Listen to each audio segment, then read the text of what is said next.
नमस्कार मित्रों, स्वागत है आप सबका इस चैनल पर।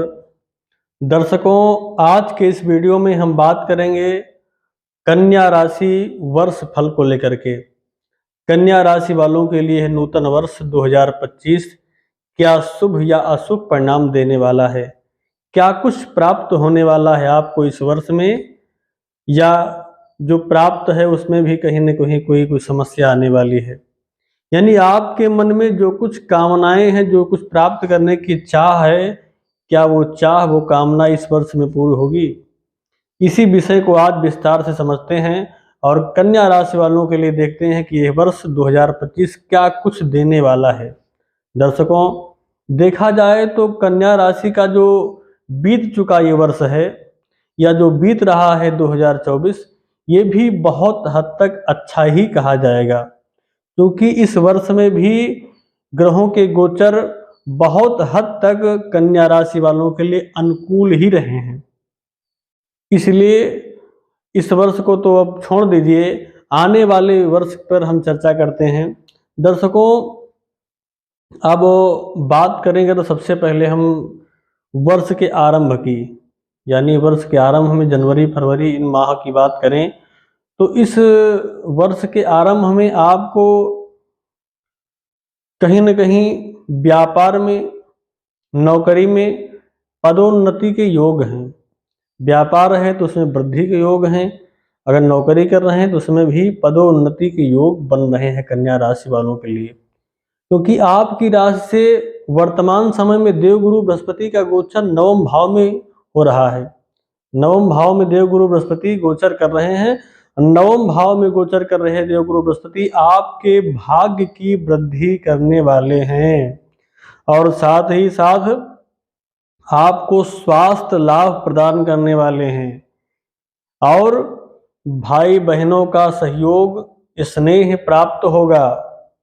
इसके बाद अगर बात करें तो देवगुरु बृहस्पति वर्ष के आरंभ में आपको शिक्षा के प्रति सफलता, संतान के प्रति सफलता, और अगर आप प्रेम प्रसंग में हैं तो उसमें भी सफलता के योग दिखाई दे रहे हैं। तो वर्ष के आरंभ में देवगुरु बृहस्पति का ये गोचर आपको सब कुछ प्रदान करने वाला है। अब बात करें राहु की, तो कन्या राशि वालों के लिए देवगुरु बृहस्पति अर्थात राहु का गोचर आपकी राशि से वर्तमान समय में सप्तम भाव में हो रहा है। अब सप्तम भाव में गोचर कर रहे राहु थोड़ा सा कष्ट देंगे, क्योंकि ये भाव पार्टनर का है, आपके वैवाहिक जीवन का है। तो हो सकता है कि वर्ष के आरंभ में राहु के प्रभाव के कारण आपके जीवन साथी का स्वास्थ्य उतार चढ़ाव से युक्त हो जाए, स्वास्थ्य खराब हो जाए, ऐसा संभव है। स्वास्थ्य में उतार चढ़ाव के योग बन सकते हैं। और वहीं पर अगर आप कोई भी कार्य पार्टनरशिप में कर रहे हैं, व्यापार अगर साझे का कर रहे हैं, तो उसमें सचेत रहने की आवश्यकता है, क्योंकि इस समय हो सकता है कि आपका पार्टनर, आपका व्यापारी, साथ में कर रहा व्यापारी कुछ आपको आंतरिक नुकसान पहुंचा सकता है। इसलिए उसके प्रति भी सचेत रहने की आवश्यकता है। और देखा जाए तो कुछ हद तक आपको आंतरिक रोग या मानसिक तनाव का भी सामना करना पड़ सकता है राहु के इस गोचर के प्रभाव के कारण। अब बात करेंगे शनि के गोचर की। शनि इस समय आपकी राशि से षष्ठम भाव, छठवें भाव में गोचर कर रहे हैं। अब छठवें भाव में गोचर कर रहे शनि, क्योंकि आपके पंचमेश भी हैं, तो शनि यहाँ पर आपको सब कुछ प्रदान करेंगे। रोग से निदान करने वाले, शत्रुओं का हनन करने वाले होंगे, और अगर आप ऋण में हैं तो उस ऋण की भी भरपाई करने में शनि आपका बहुत हद तक सहयोग करने वाले हैं। आयु की वृद्धि करेंगे। और वहीं पर देखा जाए तो व्यर्थ खर्च जो हैं, उन व्यर्थ के खर्च को भी रोकने का कार्य शनि यहाँ पर बैठ करके करेंगे।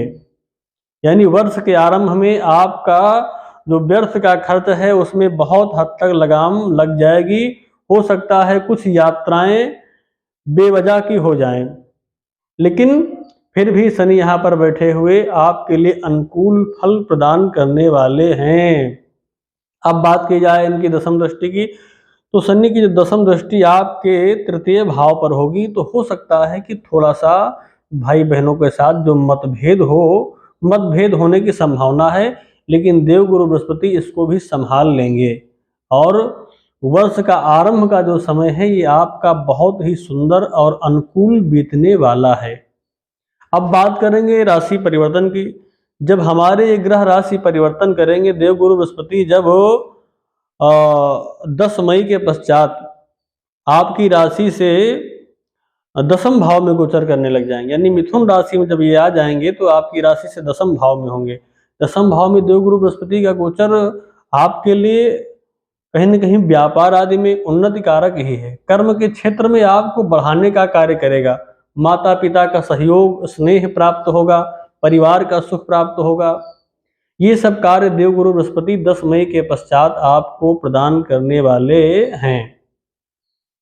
अब इनकी दृष्टि की बात करें तो दृष्टि भी इनकी अनुकूल फल ही देने वाली है। चतुर्थ भाव पर पड़ेगी तो बहुत हद तक ये आप देखने को मिल जाएगा कि अगर आप बहुत दिनों से कोई भी वाहन लेने का सोच रहे हैं तो हो सकता है कि ये आपके लिए मंगलमय समय आ गया है और इसी में थोड़ा सा प्रयत्नशील हो जाएं, प्रयास करें तो आप वाहन भी ले लेंगे, प्रॉपर्टी भी बना सकते हैं और मकान भी बनाने का सोच रहे हैं तो वो भी बन जाएगा। देवगुरु बृहस्पति का ये गोचर 10 मई के पश्चात आपके लिए अनुकूलता देने वाला है। और नवम दृष्टि आपके षष्ठ भाव पर होगी तो रोग से आपको मुक्ति दिलाएंगे, शत्रुओं का हनन करेंगे और ऋण में भी अगर आप डूबे हैं तो उस ऋण से भी उद्धार करने का कार्य देवगुरु बृहस्पति यहाँ पर गोचर करके करेंगे। तो 10 मई के बाद भी आपके लिए देवगुरु बृहस्पति का ये गोचर शुभ फल प्रदान कारक रहेगा। अब बात करेंगे हम शनि के गोचर की। शनि जब 20 अप्रैल के बाद आपकी राशि से अभी जो षष्टम में है 7वें भाव में आ जाएंगे तो राहु और शनि की जब कुछ दिनों के लिए युति होगी तो उस समय आपको व्यापार में सचेत रहने की आवश्यकता होगी। यानी 20 अप्रैल से 15 मई तक आपको सचेत रहने की आवश्यकता होगी। परिवार में पार्टनर के साथ और वैवाहिक जीवन, इन दोनों में उतार चढ़ाव के योग बन जाएंगे। कहीं न कहीं बार बार मतभेद होना या झगड़ा होने की स्थिति बन जाएगी। लेकिन 15 मई के बाद जब राहु का गोचर आपकी राशि से षष्टम भाव में हो जाएगा तब ये सब कार्य आपके हल हो जाएंगे, फिर समस्याएं नहीं रहेंगी। केवल मात्र इतना रहेगा कि शनि की दृष्टि लग्न पर होने के कारण आपके कार्यों में विलंबता आ जाएगी। बार बार आपको एक ही कार्य के लिए दौड़ना पड़ेगा, लेकिन अंत में वो कार्य हो जाएगा, बन जाएगा। इसलिए परेशान होने की आवश्यकता नहीं है। शनि का गोचर भी कहीं न कहीं आपके लिए शुभ फल कारक रहेगा।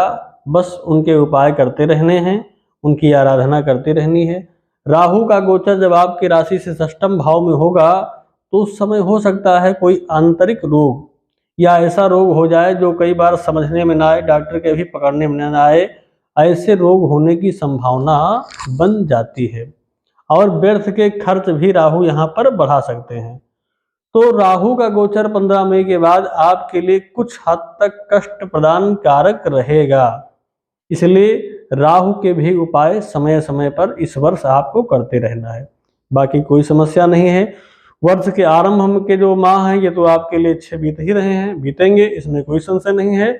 और राशि परिवर्तन के बाद जब ग्रह राशि परिवर्तन कर लेंगे उस समय थोड़ा सा उतार चढ़ाव से युक्त रहेगा। उस समय ज्योतिषीय परामर्श लेकर के कार्य करें तो यह वर्ष आपके लिए सब कुछ प्रदान करने वाला होगा। इस वर्ष में आप नई संपत्ति भी बना सकते हैं, नया वाहन भी ले सकते हैं और बहुत हद तक ये आपके लिए प्रोग्रेस का यानी आपकी समृद्धि का वर्ष रहेगा।